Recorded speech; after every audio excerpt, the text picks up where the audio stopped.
제가 영화보다는 조금 다큐멘터리에 관심이 있는 편이어서 좋은 다큐멘터리가 있나 관심을 가지고 인터넷 문화란을 가끔 보는데, 얼마 전에 시간을 꿈꾸는 소녀라는 그런 다큐멘터리가 있었는데요. 이제 어렸을 때부터 소위 신내림을 받아 무녀가 되었습니다. 무당이 된 거죠. 그런데 이 소녀가 이 무녀의 삶 속에서 벗어나기 위해서 이제 가진 노력을 다하는 것입니다. 열심히 공부해서 한국 외국어 대학에 입학하게 되고, 그래서 평범한 삶을 살기 위해 아주 처절한 노력을 하는 그런 다큐멘터리입니다.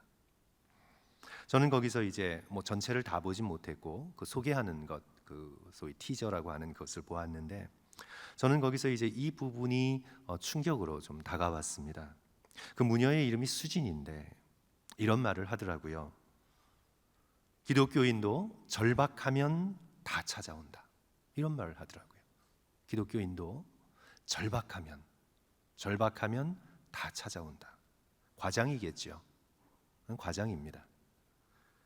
아주 소수의 일부 기독교인들을 말하는 거죠. 하지만 이 말이 충격적으로 저에게는 들렸습니다. 기독교인도 아주 확신을 가지고 얘기하더라고요. 기독교인도 절박하면 다 찾아옵니다. 성도 여러분, 절박하면 우리의 인생이 삶의 문제 가운데 막혀서 인간적으로 볼 때 사방으로 나갈 문이 없고, 그래서 인간적으로 아무리 도움을 구하고 아무리 간구해도 나갈 힘이 없이 절박하면, 정말 인생이 절박하면 하나님께로 나가야죠. 목숨을 걸고 온 마음을 다해 삶과 죽음의 모든 것을 다해 예수 그리스도의 십자가의 이름을 붙들고 부활의 능력을 믿고 목숨을 걸고 그 앞에 나가야죠. 왜 무속인에게 관하여? 우리 하나님이 무속인이 따르는 잡신만도 못한 그런 하나님으로 여기는 거죠. 하나님을 믿되 하나님으로 믿지 아니하고 하나님을 우상처럼 생각하는 것입니다. 극히 일부이겠습니다. 생각해 보았습니다. 왜 기독교인이 극히 일부지만 무속인에게 갈까? 쉬운 대답을 얻기 위해서 그런 겁니다. 쉬운 해결책을 지금 얻으려고 하는 것입니다. 당장 자신의 인생의 문제에 딱 떨어지는 대답을 구하러 점을 치는 마음을 가지고 가는 것입니다. 하나님을 믿는다는 것은 하나님과의 인격적인 관계를 전제로 합니다. 살아계신 하나님의 말씀, 성경적인 말씀을 통해, 성경의 말씀을 통해 하나님과의 깊은 교제 가운데 나의 성품이 변화되는 것을 목표로 합니다. 복음을 붙들고 내가 새 사람으로 되어 나가는 것, 자라나는 것, 그것을 목표로 하는데, 그런데 무속은 내 문제에 대한 당장의 즉각적인 대답을 주는 것 같거든요. 사실은 대답이 아닌데, 설령 내 앞에 놓인 어떤 문제가 내가 원하는 방법대로 해결되었다고 가정을 하더라도, 성도 여러분, 인생의 문제가 다 해결이 됩니까? 사실 인생의 문제는 인간의 죄의 문제이고, 그로 인한 죽음의 문제이고, 영원으로 나가야 하지만 나가지 못하는 우리 인간의 한계의 문제인데, 그것이 무속으로 다 해결이 됩니까? 그저 순간적인 쉬운 대답, 참된 치유가 아니라 상처에 반창고를 얹어주는 그 정도의 거짓 위로를 얻고자 참된 진리의 하나님을 버리고 무속인에게 나가는 것입니다.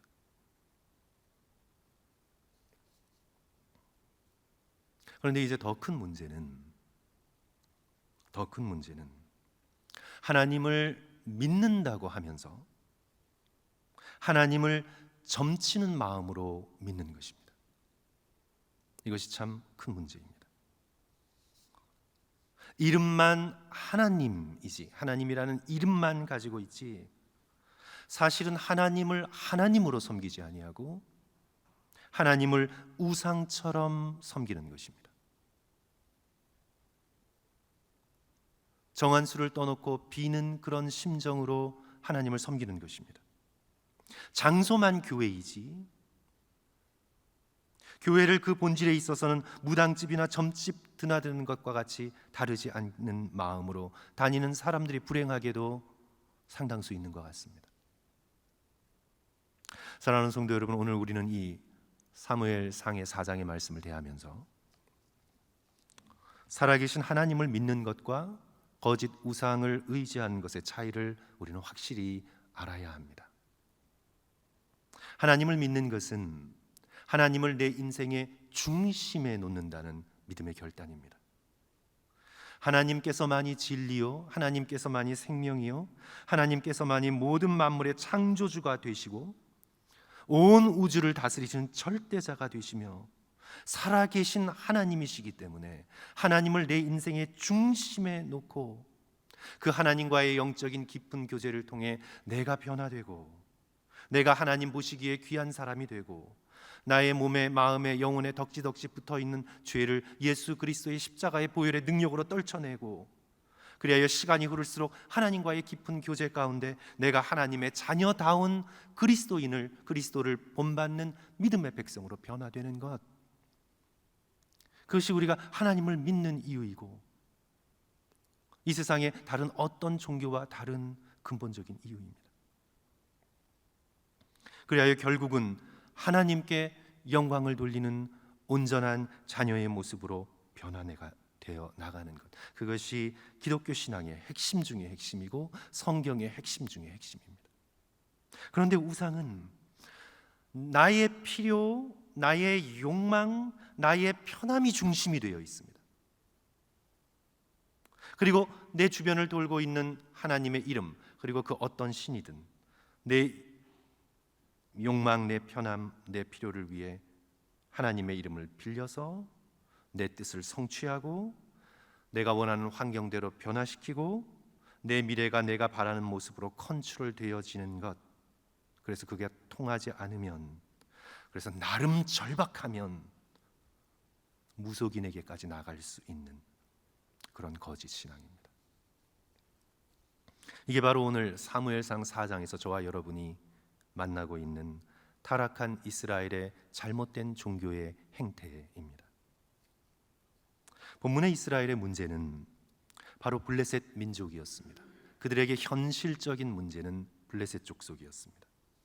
블레셋 족속은 이스라엘이 출애굽했을 때와 거의 같은 시대에 지중해로부터 이주해 온 Sea People, 바다 민족입니다. 이들은 철기 문명을 가지고 팔레스타인에 들어왔습니다. 이스라엘은 아직 청동기 문명이었는데, 청동기 말기였는데 이 블레셋 사람들은 철기 문명을 가지고 들어왔어요. 그러니까 전쟁을 하면 당연히 군사적으로 우위에 있었습니다. 이 철기로 만든 칼과 동으로 만든 칼이 부딪히면 동으로 만든 칼이 부러지죠. 이들이 당연히 군사적으로 위에 있었습니다. 이들은 팔레스타인 해안가에 5개의 도시 국가를 형성하여 연합한 형태를 가지고 있었는데, 이들은 키가 굉장히 크고 몸집이 건강했습니다. 강건했습니다. 후에 우리가 골리앗에서 볼 수 있듯이 아주 강한 육체를 소유하고 있어서 전쟁을 수행하기에 아주 적합했습니다. 이들은 이스라엘 민족에게 항상 버거운 적이었습니다. 어떻게 말하면 인생의 짐이었습니다. 숨이 막히는 문제거리였습니다. 사사 시대에도 전쟁이 있었고, 오늘 본문의 사무엘 시대에도 전쟁이 있었고, 이제 우리가 보게 되는 다윗의 시대에도 전쟁이 있었습니다. 오늘 2절 이하에 보시면 이스라엘의 블레셋과 싸웠는데 결과가 어떻게 되었죠? 이들과의 오늘 본문 속에 벌어지는 1차 전쟁의 결과 어떻게 되었습니까? 2절 보십시오. 블레셋 사람들이 이스라엘에게 대하여 전열을 벌이니라. 그 둘이 싸우다가 이스라엘이 블레셋 사람들 앞에서 패하여 그들에게 전쟁에서 죽임을 당한 군사가 4,000명이더라. 4,000명이 죽었습니다. 큰 패배이죠. 이 패배에 대한 이스라엘의 반응이 어떤가요? 3절 중간 보시면 여호와께서 어찌하여 우리에게 오늘 블레셋 사람들 앞에서 패하게 하셨는고, 어찌하여 여호와께서 우리에게 이런 일을 행하셨는가, 이런 뜻입니다. 자신들의 삶을 돌아보지 않고 하나님께 책임을 전가합니다. 하나님을 따르지 않은 자신들의 영적 책임을 통감하고 옷을 찢고 회개하고 온 마음을 다해 여호와께 돌아와야 하는데 하나님께 책임을 전가합니다. 마치 구술했는데 어떻게 된 일이지? 내가 점괘를 받아서 그대로 했는데 어찌하여 우리가 졌을까? 좀 더 효력이 있는 처방을 했어야 했나? 그리고 결국 이들이 선택한 아주 극단적인 처방, 가장 거룩한 지성소에 있는 하나님의 법궤를 빼내요 그것을 전쟁터로 가져갑니다. 마치 하나님의 법궤에 무슨 마술적인 능력이라도 있어 부적이나 주문을 외울 때, 행할 때, 붙일 때 하는 것처럼 언약궤를 가지고 전쟁터로 가면 자신들이 승리를 얻을 수 있을 것처럼 엘리의 두 아들 홈니와 비느하스가 언약궤를 가지고 전쟁터로 나아갑니다. 아버지 된 대제사장 엘리는 그것을 말리지도 않습니다. 홈니와 비느하스는 이미 우리가 2장 3장에서 살핀 바 그는 어떤 사람들입니까? 악인입니다. 악한 자입니다. 겉으로는 종교성을 뒤집어 쓰고 있으나 그 속에는 하나님을 경외함이 없습니다. 재물을 훔치고 간음을 밥 먹듯 저지르는 자입니다. 이들의 멘탈리티는 하나님을 대하는 자세는 하나님을 무슨 잡신 대하듯 대하고 있습니다. 하나님을 거룩하신 하나님으로 섬기지 못하고 자기 뜻대로 부릴 수 있는 마술이나 하는 그런 잡신 취급을 하고 있습니다. 살아계신 하나님을 경홀히 여기고 있습니다. 성도 여러분, 여기서 법궤는 대제사장이 자신을 지극히 정결하게 하여 1년에 단 한 번 대속제일에 자신의 목숨을 걸고 들어가야 하는 지성소, 지극히 거룩한 성소에 있는 것입니다. 마음대로 들어가 꺼내올 수 없습니다. 법궤는 지극히 거룩한 하나님의 임재가 놓여 있는 곳입니다. 넓이 242, 그러니까 2feet, 길이 4feet, 그 다음에 깊이 2feet, 마치 왕이 앉으시는 가마처럼 그런 형태를 가지고 있습니다. 그리고 왕의 몸이 닿는 그 가마 위의 덮개에는 순금으로 입혀서 시은소, 하나님이 좌정하셔서 이스라엘의 죄를 용서하시고 임재하시는 하나님의 거룩한 임재가 터치하는 곳, 그래서 그것은 순금으로 덮여 있습니다. 지극히 거룩한 것입니다. 그 법궤 안에는 성도 여러분 무엇이 있나요? 아침부터 성경 퀴즈 내서 죄송한데 무엇이 있나요? 첫째로 십계명 돌판이 있습니다. 관계 중심이죠. 말씀에 대한 사랑과 순종을 통해 하나님과 깊은 인격적 관계를 맺어가라는 십계명 돌판이 들어있고, 둘째로 만나가 들어있습니다. 하나님의 공급하심, 구슬을 해서 주문을 외워서 하나님과 거래해서 얻는 것이 아니라 하나님의 은혜로, 하나님의 신실하심으로 하나님께서 우리를 공급하신다는 믿음. 그리고 마지막 세 번째 뭐가 있죠? 아론의 쌍난 지팡이, 하나님께서 우리를 지키시고 우리를 보호하신다는 하나님에 대한 절대적인 신뢰. 그러니까 이 법궤가 상징하는 것은 무엇입니까? 하나님과의 깊은 영적이고 인격적인 관계를 통해 거룩하신 하나님과 누리게 되는 축복, 그거죠. 그런데 이스라엘은 즉각적인 해결책을 원합니다. 당장 자기들의 문제를 픽스할 수 있는 쉬운 방편으로 하나님을 이용하려고 합니다. 자신들은 회개하지 않고, 자신들은 변화되지 않고, 하나님을 이용하여 자기 뜻대로 하나님을 마치 심부름꾼처럼 도우미처럼 부려먹으려고 지금 하고 있는 것입니다. 그 거룩한 법궤를 끌어내어 전쟁터로 가져갑니다. 하나님을 우상 섬기듯 잡신 취급을 하며, 그럼에도 자기들은 하나님을 믿고 있다고 생각합니다. 성도 여러분, 절대 성공하지 못합니다.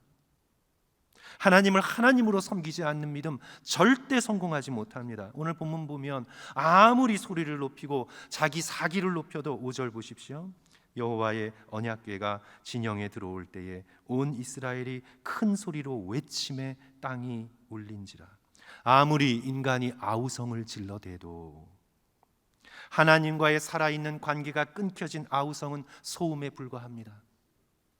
아무리 스스로를 치열업 돋구어도 그건 자기 최면이지 진정한 승리를 가져다 주지 못합니다. 그래서 성도 여러분, 오늘 본문의 말씀 결국 어떻게 되었나요? 이들이 법궤를 끌어들여 승리를 맛보았나요? 10절, 11절. 이스라엘 역사상 가장 처참한 비극을 오늘 이 말씀이 보여주고 있습니다. 이스라엘의 영적인 역사에서 가장 처참한 비극입니다. 블레셋 사람들이 쳤더니 이스라엘이 패하여 각기 장막으로 도망하였고, 살육이 심히 커서 보병에 엎드려진 자가 3만 명이었으며 하나님의 괴는 빼앗겼고, 엘리의 두 아들 홈니와 비느하스는 죽임을 당하였더라. 오늘 이 말씀이 우리에게 이렇게 자세히 기록된 이유는 우리가 이 본문의 말씀을 반면교사로 거울로 삼아야 함을 우리에게 알려주시기 때문입니다. 우리에게 문제가 닥칠 때, 인생의 여러 가지 위기가 닥칠 때, 블레셋과 같은 문제들이 우리의 인생을 둘러쌀 때 우리가 가장 먼저 점검해야 할 것은 방법이 아닙니다. 방법. 그것이 아니라 근본인 하나님께로 돌아가는 것. 가장 중요한 진리 되신 하나님을 다시 내 중심에 놓는 것. 살아계신 하나님을 내 인생의 중심에 놓고 내가 하나님과 더욱더 올바른 관계를 맺어가기 위하여 문제를 뚫고 고통을 뚫고 주님 앞에 나아가 목숨을 걸고 간절함으로 꿇어 엎드려 하나님의 은혜를 구하고 주님의 자비를 구하고 주의 약속을 받아내는 것. 예수 그리스도의 십자가를 바라보며 겸손한 마음을 품고 하나님께로 나아가는 것에 있음을 우리는 꼭 기억해야 합니다. 하나님과 아무런 인격적 관계도 없고 말씀을 들음도 없고 그저 보험 들어놓는 마음으로 그런 식으로 그냥 교회를 다니다가 그저 당장의 문제 해결용으로 하나님을 의지하려는 그런 우리의 얄팍한 신앙을 회개하고, 평소에 아무 문제가 없을 때 주님을 더욱 믿고 주님을 더욱 알아가고 주님을 더욱 사랑하고 말씀을 따라 예수 그리스도의 성품을 닮아가며 늘 천국을 바라보시는 그런 참된 그리스도인으로서 살아가시기를 주님의 이름으로 간절히 축원합니다.